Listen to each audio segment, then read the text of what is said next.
Fala pessoal, tudo bem? Hoje nós vamos falar um pouquinho sobre ansiedade, né? Talvez seja aí um dos males do século.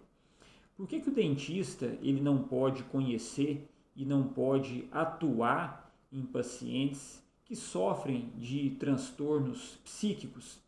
E dentro desse grande grupo de transtornos, a gente chama a atenção dos transtornos da ansiedade. Quantas pessoas a gente conhece que são ansiosas? Talvez não tenha o diagnóstico médico de transtorno da ansiedade, mas essas pessoas apresentam características de pessoas ansiosas. Todo mundo conhece pessoa ansiosa, todo mundo conhece, inclusive aquelas pessoas que se julgam, né, zen, paz e amor, nada tira elas do sério, mas com o tempo essas pessoas começam a apresentar distúrbios gástricos, começa a apresentar dificuldade de memorização, começa a ter ganho de peso do nada. Será que isso é normal? Inclusive para as pessoas relativamente, né, jovens aí de 38, 40 anos já começam a apresentar essa característica.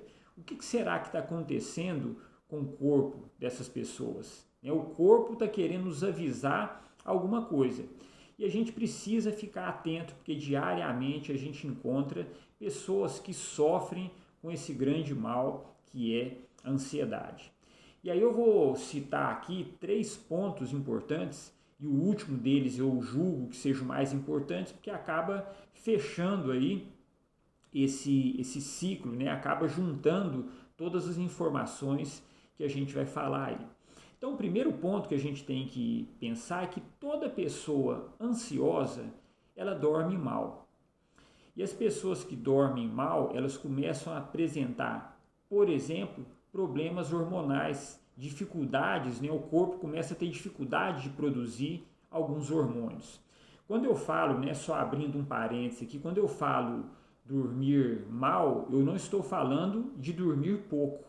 Tem muita gente que dorme muitas horas por noite e acordam cansadas. E tem aquelas pessoas que dormem aí às vezes 6 horas por noite e acordam renovadas. Então, nem sempre dormir muito significa que a pessoa dorme bem. O importante é após o sono ela acordar, né, reparada, acordar descansada, acordar renovada. Mas as pessoas ansiosas, então, elas dormem mal. Elas começam a ter uma queda de produção, por exemplo, de testosterona, estrógeno, progesterona. Então, é muito comum a gente encontrar pacientes jovens hoje com a taxa de testosterona baixa, mulheres entrando na menopausa com 40 anos. Será que isso é normal? Antigamente a gente não escutava falar disso e hoje já é uma frequência no nosso dia a dia quando a gente conversa com os colegas aí da área da medicina. Além disso, né, durante a noite, a pessoa quando dorme mal, existe a produção de cortisol. E isso aí estimula a produção, o acúmulo de gordura no nosso corpo. Então a pessoa começa a ter dificuldade em perder peso, começa a ter dificuldade em ganho de massa muscular, ganho de massa magra. E isso é muito importante para o nosso envelhecimento. Uma outra característica de pessoas que têm, né, o sono restrito, então irritabilidade, começa a ter dificuldade de memorização. Então, do nada, às vezes a pessoa não usava a agenda, de uma hora para outra tem que começar a usar a agenda, anotar, né, os lembretes do dia a dia, e isso também são características que a gente encontra em pessoas ansiosas. Além disso, a questão, né, da privação de sono, o paciente começa a ter dificuldade de dormir, com o tempo ele vai fazer uso de medicações, né, para induzir ao sono. E a grande maioria dessas medicações, elas são medicações que causam xerostomia. Então elas diminuem a produção de saliva desses pacientes. Não só a quantidade, como também a qualidade dessa saliva. E boca com pouca saliva ou com uma saliva de baixa qualidade é uma boca doente. É uma boca que começa a envelhecer mais rápido do que o corpo. Então, às vezes, volto a dizer, né? Você encontra pacientes aí com 40 anos de idade com uma boca de 70, uma boca envelhecida. Isso em virtude da queda de produção de saliva, muitas das vezes, no caso das pessoas ansiosas aí, muitas das vezes pacientes que fazem uso de medicação para dormir. Um segundo ponto importante, toda pessoa ansiosa ela tem o hábito de apertar os dentes. Vocês já viram aquela bolinha anti-estresse que as pessoas ficam apertando? Então a pessoa ansiosa ela faz da nossa musculatura mastigatória essa bolinha anti-estresse. Então ela fica o tempo inteiro apertando os dentes durante o dia e durante a noite. Você quer saber se uma pessoa é ansiosa? Pergunta para ela se ela gosta de mascar chiclete. A pessoa ansiosa, ela tem chiclete no console do carro, ela tem chiclete na gaveta da mesa do escritório dela, ela tem chiclete dentro da bolsa. Pessoas ansiosas geralmente adoram chicletes. Você vai na academia, 6 horas da manhã, tem pessoas mastigando chiclete nesse horário. O que leva uma pessoa a mascar chiclete 6 horas da manhã? Provavelmente é reflexo dessa ansiedade. Então, o paciente ele utiliza desse apertamento dentário como sendo um recurso de relaxamento. E aí começam a apresentar outros problemas, como por exemplo, dores de cabeça, cefaleias matinais. Então não é aquela dor de cabeça forte, mas o paciente já acorda com essa ligeira dor de cabeça. Uma outra característica de pacientes apertadores são quebras, né, fraturas de dente. Então o paciente começa a fraturar dente, começa a fraturar restaurações, as lentes de contato que ele fez, né, as facetas começam a soltar. Esses pacientes fraturam implantes. Então tem paciente chegando no nosso consultório com implante fraturado. Será que isso é normal?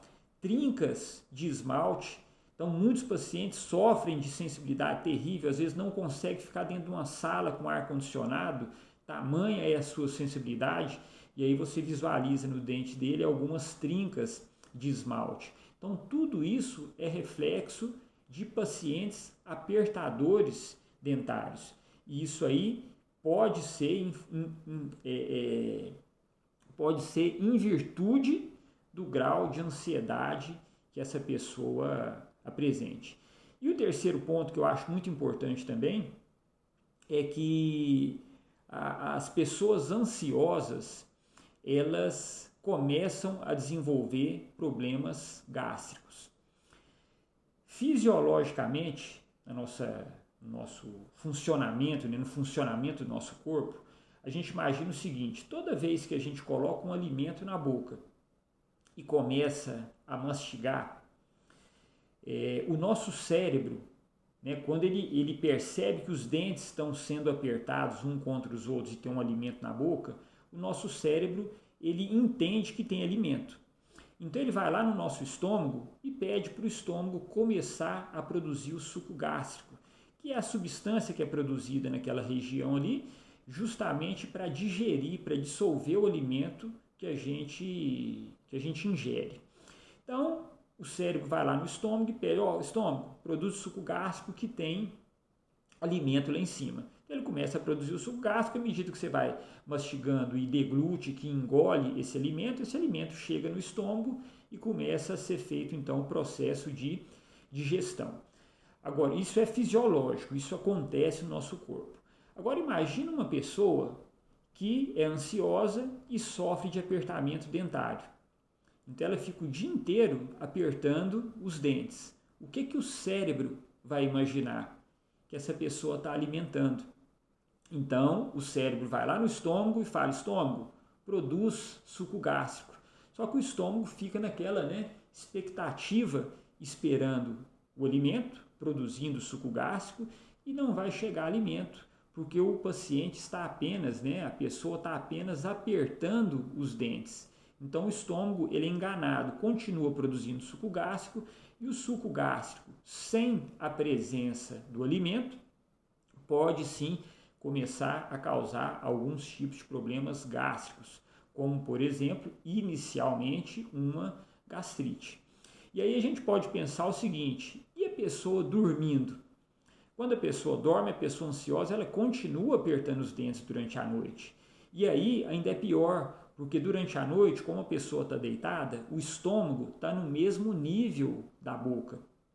E a pessoa apertando os dentes, o cérebro vai e conta para o estômago, ó, parece que ele está comendo. O estômago produz o suco gástrico e não tem alimento.